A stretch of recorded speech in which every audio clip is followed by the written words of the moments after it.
ब्रज 84 कोस परिक्रमा मार्गों के साथ छेड़छाड़ किसी भी कीमत पर बर्दाश्त नहीं की जाएगी।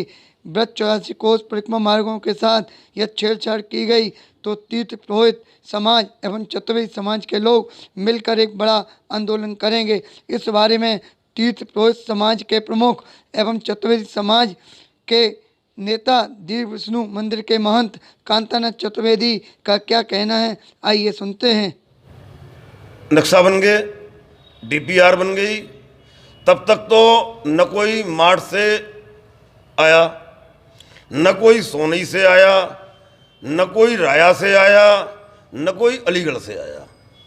कहने का तात्पर्य है कि अब तक जो सरकारें रहीं वो ऐसी सरकारें रहीं कि जिसमें इन जैसे लोगों को पनपाते रहे।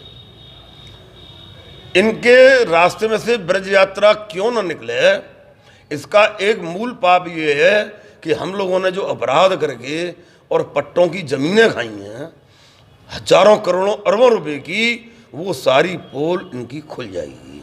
इसलिए ये लोग इतना पमाड़ा कर रहे हैं। दूसरी बात यह है कि अब बात आती है ये सोनई की, तो सोनई ब्रज क्षेत्र में आ जाता है क्योंकि हम लोग इधर मुराना तक हैं, इधर आगरा तक हैं, इधर अलीगढ़ तक हैं, लेकिन परिक्रमा जो है वो पूरे ब्रज में थोड़ी घूम जाएगी। तो ये सोनई वाले जो कर रहे हैं, इनको सबको नेताओं पर इनका हाथ है। जैसे कि बसपा से श्याम सुंदर जी पहुँचे, लोकदल जी से वो सादाबाद हाथरस के विधायक पहुँच गए हैं, इधर से ये भाजपा विधायक आ गए, राजकुमार क्या नाम है इनका, राजेश जी। तो कहने का तात्पर्य है कि बरसों से ये ब्रज परिक्रमा ध्वस्त थी, यात्रियों को परेशानी होती थी। मात्र चतुर्वेदी समाज एक ऐसा था जो इसका संरक्षण करता था। इनके गड्ढों में हर साल मट्टी डलवाते थे हम लोग। ये सब लोग हमारे पड़ाव स्थलों को खा गए।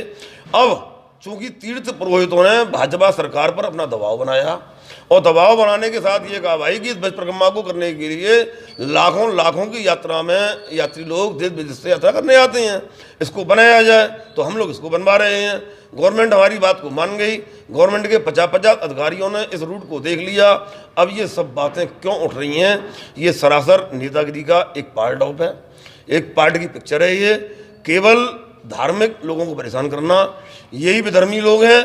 पहले हमारी यात्राएं लुटती थी, अब लूटना खटोटना योगी सरकार में बंद हो गया, तो उन्होंने कहा कि हमारी ज़मीनों की पोल खुल जाएगी, लिहाजा इतना पमाड़ा कर दो कि रास्ते को डाइवर्ट कर दो। लिहाजा न तो इसमें कोई औचित्य राजेश जी विधायक जी का है, चौधरी साहब का, न इसमें हाथों वालों का कोई लेना देना है, न कोई अलीगढ़ लेने वालों का देना है। ये शुद्ध और विशुद्ध तीर्थ पुरोहित और प्रशासन के बीच का मुद्दा है, जिसे प्रशासन ने तीर्थ पुरोहितों की मांग को पूर्ण रूप से स्वीकार कर लिया। अब यदि अगर ये लोग इसे रोकते रहे और धरना और आंदोलन ये प्रकार से करते रहे और भोली भाली ग्रामीण जनता को अगर ये गुमराह करते रहे, तो मैं एक चैलेंज के साथ कहता हूँ कि चतुर्वेदियों की अनेकों पीढ़ियों ने इस ब्रज यात्रा में अपनी बलिदानी की है, अपनी इसका विकास किया है, इसका संरक्षण किया है। अगर हम लोग नहीं होते तो लाखों तीर्थयात्री नहीं उतरता। आज भी कम से कम 1000 चतुर्वेदी गुजरात, सौराष्ट्र, महाराष्ट्र में केवल यही काउंटिंग कर रहा है कि चलो ब्रज, चलो ब्रज, चलो ब्रज, चलो ब्रज। ये जितने नेता हमारे खिलाफ आंदोलन में बैठे हुए हैं, इनमें से एक भी नेता ने कभी किसी को लाके ब्रज को दिखाया? हम लोग ब्रज की मार्केटिंग करते हैं। इसलिए हमारे मूल परिक्रमा से छेड़छाड़ न किया जाए। अगर छेड़छाड़ किया गया तो चतुर्वेद समाज, ब्रज का पूरा तीर्थ पुरोहित समाज अन्य ब्रज भक्तों को साथ में लेकर के इतना बड़ा आंदोलन कराएगा कि नेताओं भूल जाएंगे। मायावती का शासन आया, विकास नहीं कराया। मुलायम का शासन आया, तब विकास नहीं कराया। कांग्रेस का शासन आया, तब विकास नहीं कराया। हम तीर्थ पुरोहित सबको एप्लीकेशन देते रहे, सबसे मिलते रहे, तो हमारी किसी ने सुनी।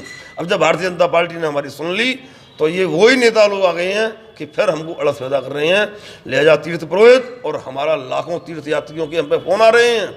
हम तीर्थ यात्रियों के साथ मिलकर के इतना बबेड़ा खड़ा कर देंगे, इतना बड़ा आंदोलन कर देंगे, गली गली गांव गांव आंदोलन होगा। ये मेरी चेतावनी उन लोगों के लिए है, उन नेताओं के लिए जो भोले वाले ग्रामीणों को भड़का रहे हैं। वो हमारा साथ दें तो हम भी उनका साथ देंगे। अगर ब्रज की परिक्रमा का विकास होता है, ब्रज 84 कोस का, तो पूरे ब्रज का विकास हो जाएगा।